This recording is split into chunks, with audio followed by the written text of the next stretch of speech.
Je vous emmène voir dans la Chambre haute du Parlement. Le budget 2023 de l'État est à l'étape du Sénat. Après l'examen du projet de loi de finances présenté par le ministre du Budget, sous à présent le passage des membres du gouvernement. Chaque ministre va exposer le budget de son département devant les sénateurs. Le reportage de Kader Sogodogo.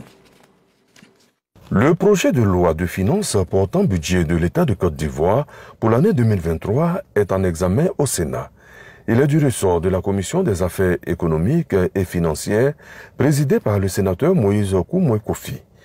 Le ministre du Budget du portefeuille de l'État, Moussa Sanogo, en sa qualité d'émissaire du président de la République, dégage quelques grandes lignes de la mise en place de ce budget 2023. C'est un budget qui prend en compte les grandes lignes du Plan national de développement 2021-2025, qui a mis l'accent sur, on va dire, 6 grands piliers.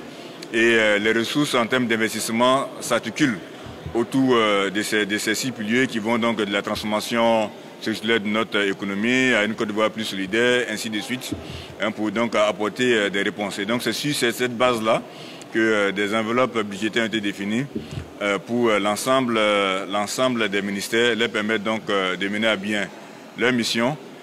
Tour à tour, les ministres vont se succéder. La diplomatie ouvre le bal.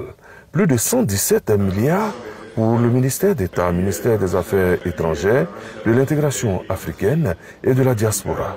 Le ministère délégué, 474 millions de francs CFA.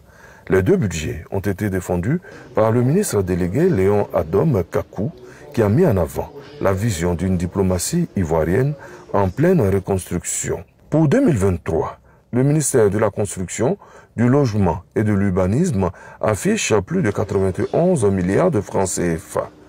Plan directeur, logements sociaux, documents, Bruno Nabagné-Koné a fait le grand déballage. Désengorgement des prisons, ouverture de nouvelles juridictions, modernisation de l'appareil judiciaire, Sanson Kambile, garde des Sceaux, ministre de la Justice et des Droits de l'Homme, a un budget de plus de 104 milliards de francs CFA. Le ministère de l'Intérieur et de la Sécurité, plus de 642 milliards de francs CFA. L'adoption de ce budget est pour nous le gage du succès qui est attendu de nous et de l'efficacité justement qui est recherchée dans toutes les actions que nous allons conduire dans le cadre de nos missions.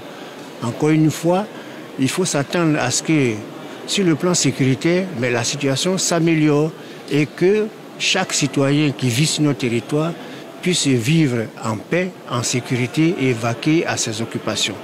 Tous ces budgets ont été validés à l'unanimité par les sénateurs, membres de la Commission des affaires économiques et financières.